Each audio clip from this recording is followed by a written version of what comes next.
Salut à tous, Volcan, Auvergne et Puy-de-Dôme vous évoquent une terre bien connue de l'Hexagone, mais c'est aussi les mots qui font du trail de Vulcain un rendez-vous incontournable en ce début de saison dans le Massif central. Derrière moi dans quelques minutes sera donné le départ du VSV sur les hauteurs de Volvic. Ce sera aussi pour nous l'occasion de donner le coup d'envoi d'une nouvelle saison. Sans plus attendre, je vous propose de retrouver ceux pour qui l'Auvergne n'a plus de secret. Et moi je m'empresse, basket au pied, de prendre le départ de cette nouvelle aventure. A toutes.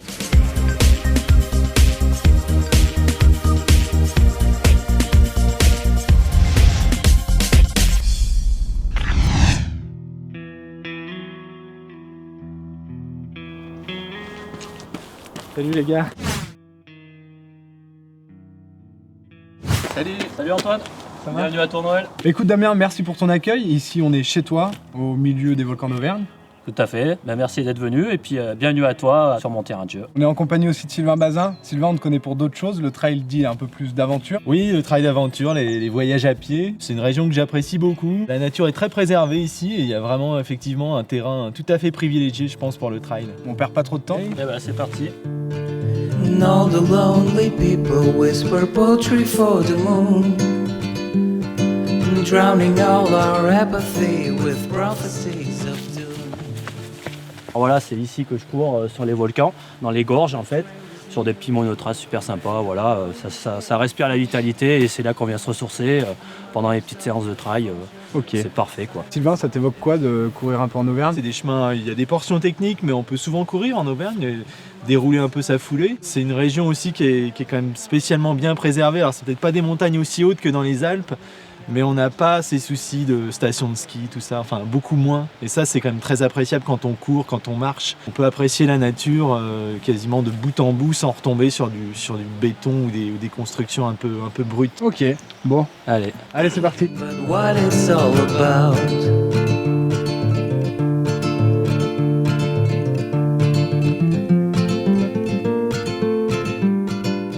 Ok Damien, on fait un petit point, on arrive ici sur les hauteurs de Tournoël. Tout à fait, donc voilà, on commence à apercevoir justement derrière nous les volcans, donc la chaîne des pics qui est composée de 80 volcans.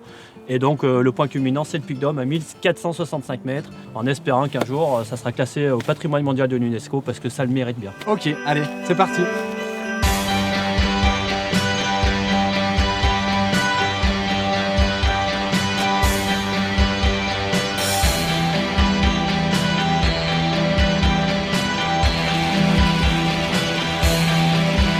On est sur le Puy-de-Dôme. Alors en revanche, c'est pas le point culminant du Massif central puisque c'est sur le massif du Sancy. Il est derrière nous, Ok.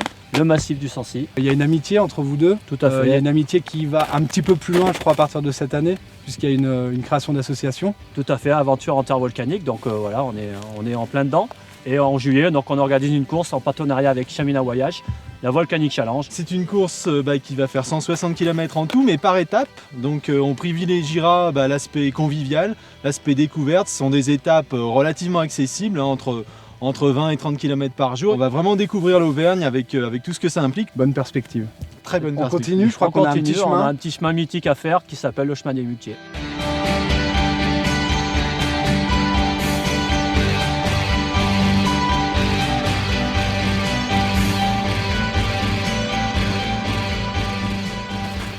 On arrive sur la fin du sentier des Muletiers, emprunté, je crois, par le 80 km de trail de Vulcain. Tout à fait, on a les retours sur le 50 miles. Ouais. Merci beaucoup pour la découverte de l'Auvergne, merci à vous deux. Moi, je vous souhaite le meilleur pour votre édition.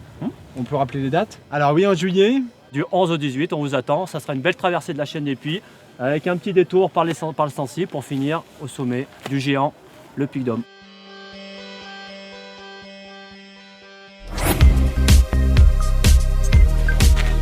Et voilà pour la rubrique Nouveau Sentier, j'espère que ça vous aura donné envie de découvrir l'Auvergne. Sans plus attendre, je vous propose de retrouver la chronique de Sissi qui est en charge de vous dégoter les meilleurs conseils en ce début de saison. A toutes.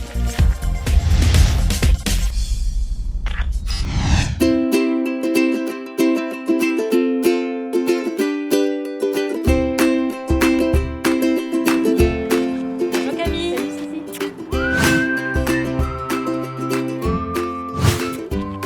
Merci bien d'avoir accepté notre invitation. Merci de me recevoir. 80 km, j'ai un petit peu mal aux jambes. C'est vrai. Un petit peu. Donc si tu pouvais me donner quelques petites méthodes de récupération. Alors, ce que je t'ai préparé, c'est déjà un tube d'aspirine. D'accord. Ça, je connais. tu fais couler un bain bien chaud. D'accord. Tu verses ton tube d'aspirine dedans et En tu restes entier. dans le bain en entier. 15-20 minutes dans ton bain bien chaud et ça va permettre de décontracter tous tes muscles, de relancer un petit peu la circulation. Super efficace. Très bien. Quand tu sors du bain, deuxième truc que je t'ai préparé, c'est une huile de massage qui est faite exprès pour la récupération. Donc là-dessus, c'est une base d'huile végétale de calendula dans laquelle je t'ai mis huile d'essentiel d'eucalyptus citronné, odeur très camphrée qui va te rappeler comme un baume du tigre un petit peu, D'accord. du romarin qui est un excellent relaxant musculaire D'accord. et de la Golterie qui va te permettre en fait de soulager l'inflammation sur tes tendons ou en cas d'entorse. Toutes ces huiles, tu les achètes où? Magasin bio, tout en magasin bio, tu te fais ta propre préparation et tu ça vas sent très bon. avoir quelque chose qui est super efficace et qui va en coût de revient te coûter 8 à 9 euros. Super, merci. De rien. Et dernier truc, j'ai ramené un instrument de torture, Aïe aïe aïe. ça s'appelle un foam roller, tu Je connais. connais. On va le tester? Alors Camille, qu'est-ce qu'on fait avec cette chose? Alors, avec ça on va faire de l'automassage. Donc tu D'accord. l'installes, Ici. voilà, tu mets tes mollets dessus, Donc je m'assois par terre. exactement, hop, une jambe par-dessus l'autre, Hop. exactement. Et tu commences à rouler tout doucement. Et ça fait très mal. Donc c'est bon signe. Exactement. Ça veut dire que tout l'acide lactique en fait dont ton muscle est gorgé en ce moment, D'accord. là c'est en train de tout remettre en circulation. Toutes les toxines se remettent à circuler, c'est pour ça que tu as un peu mal. Si tu trouves un point qui est très très douloureux, tu essayes de Je reste. rester. 15-30 secondes, D'accord. tu respires bien, tu te concentres vraiment sur la douleur et ça va vraiment permettre d'enlever ces nœuds en fait que tu as dans le muscle D'accord. et de t'enlever plus rapidement tes courbatures. Très bien. On passe sur les quadriceps. Ouais. Donc face cette fois au rouleau. Ok. Hop, pareil, tu t'allonges et tu mets tout ton poids de corps sur tes les quadriceps. cuisses. Tu descends, tu remontes. La chose à laquelle il faut faire attention, c'est de ne jamais passer sur tes articulations. D'accord. Quand tu utilises le rouleau, tu passes bien sur tes muscles. Tu fais attention à ne pas passer le rouleau sur tes genoux, par exemple. D'accord. C'est un coup à se faire mal. Donc je reste plusieurs secondes sur la douleur. Exactement. Ok. Dans le cas où tu n'arrives pas à atteindre un point, que ce D'accord. soit sur le quadriceps, dans le fessier par exemple, tu peux utiliser une balle comme ça, sur laquelle tu vas t'asseoir et vraiment tu vas chercher pareil le point douloureux avec ton corps et rester appuyé dessus. Très bien, merci Camille pour toutes ces petites astuces. Quant à nous, nous nous retrouvons prochainement pour une nouvelle rubrique conseils.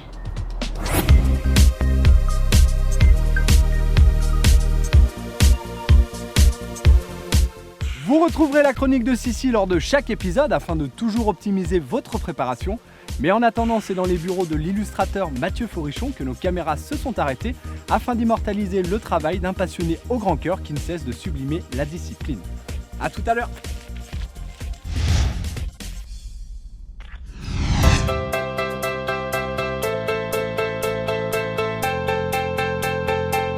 Aujourd'hui, on est à Lyon pour retrouver l'homme qui se cache derrière des bosses et des bulles, Mathieu Forichon.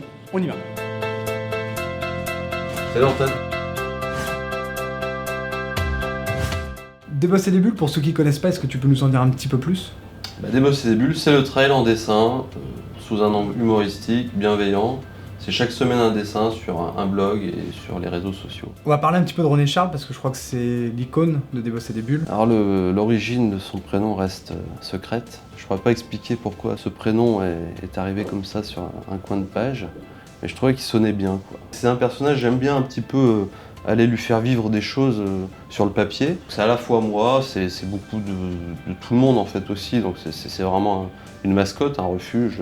Tu considères que Des bosses et des bulles, c'est un peu un exutoire pour toi? C'est quelque chose où je m'autorise tout, où je m'interdis rien, où je souhaite que personne ne me contraigne aussi, c'est très important pour moi. Je pense que si jamais un jour je me mets vraiment à planifier les dessins ou à me dire il faut que je fasse tant, avoir une logique un petit peu stratégique derrière ça, ça serait dommage, j'y perdrais beaucoup et je serais vite lassé et du coup j'arrêterais.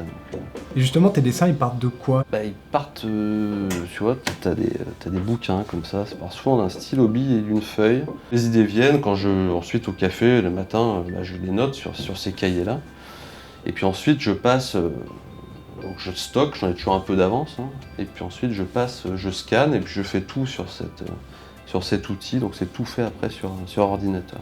Bon écoute Mathieu, moi j'ai le crayon, toi t'as le petit carnet, et ce que j'aimerais c'est de voir un petit peu l'envers du décor, dévosser des bulles. Ouais, c'est parti.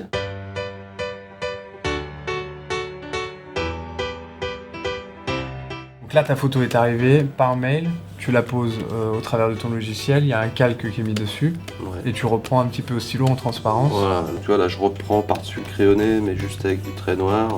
Donc là tu vois je suis arrivé à un truc qui me semble pas mal. Donc là je dis adieu au crayonné que j'avais scanné, Donc que là on j'avais fait arrête. sur le papier. Voilà. Je vais essayer de partir sur ce qui va être le dessin définitif. Donc là on va essayer de choper les bons traits. Donc ça c'est cette phase qui peut durer plus ou moins longtemps.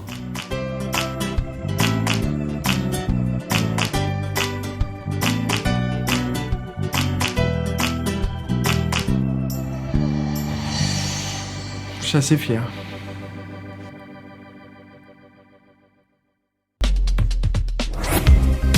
Pour clôturer ce premier épisode de votre émission 100% Trail, c'est dans les Vosges et plus particulièrement au refuge du Sauterets que Sylvain Court et Sébastien Speller prennent place sur un canapé un peu particulier pour s'adonner aux joies d'une interview dont ils ne sont pas les seuls maîtres.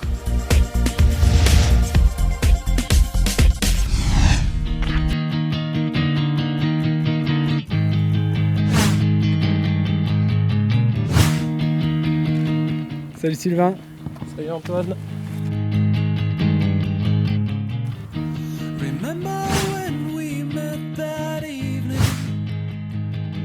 Salut Sébastien. Bienvenue au refuge du Sauterets pour ce canapé trail. Salut Sylvain. Voilà Sylvain, ton partenaire de canapé. On va aller partager un petit moment. Ouais, parfait. Allez, c'est parti.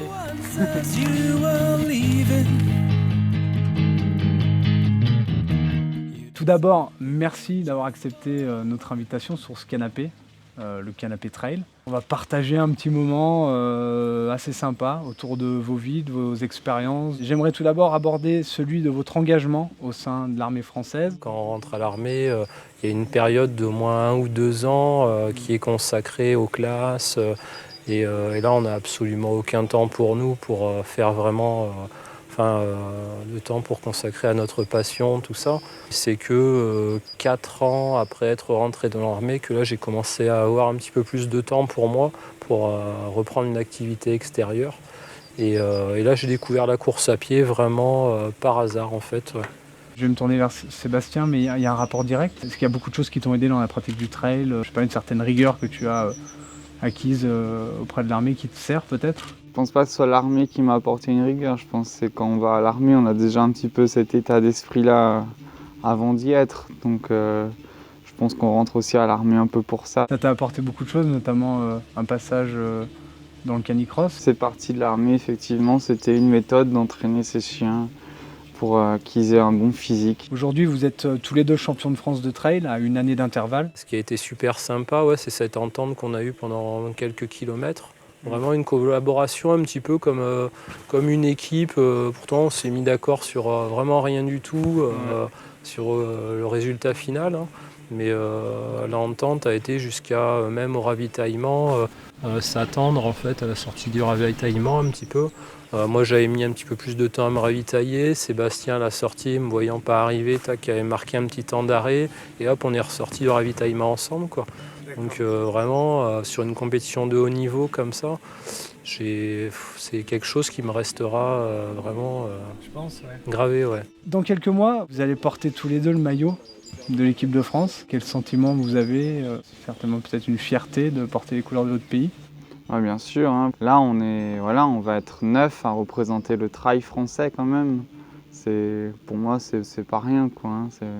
C'est vraiment, ça représente quelque chose de fort. Dans Emotion Trail, on a voulu donner la parole à ceux qui nous suivent et à ceux qui nous regardent. Là, c'est une question de Michel. Préfériez-vous remporter un UTMB ou les championnats du monde de trail? Médiatiquement, tu remportes l'UTMB, je crois que tu as tout gagné. Franchir la ligne d'arrivée avec le maillot français sur le dos et être titré champion du monde, je pense que, ouais. Enfin, moi, il n'y a pas... Je pense que c'est ça que je choisirais, ouais. Un titre, on le garde à vie, quoi. Il y a aussi un esprit d'équipe dans cette équipe de France et essayer de ramener une médaille pour l'équipe. On va clôturer ce canapé sur cette dernière phrase. En tout cas, je vous remercie beaucoup d'avoir partagé ce petit instant T voilà, au refuge du Sauterets ici dans les Vosges. Je vous souhaite le meilleur pour cette saison à venir. Je vous souhaite de la réussite, des médailles au championnat du monde. Et puis je vous dis à très bientôt sur Emotion Trail. Merci à vous.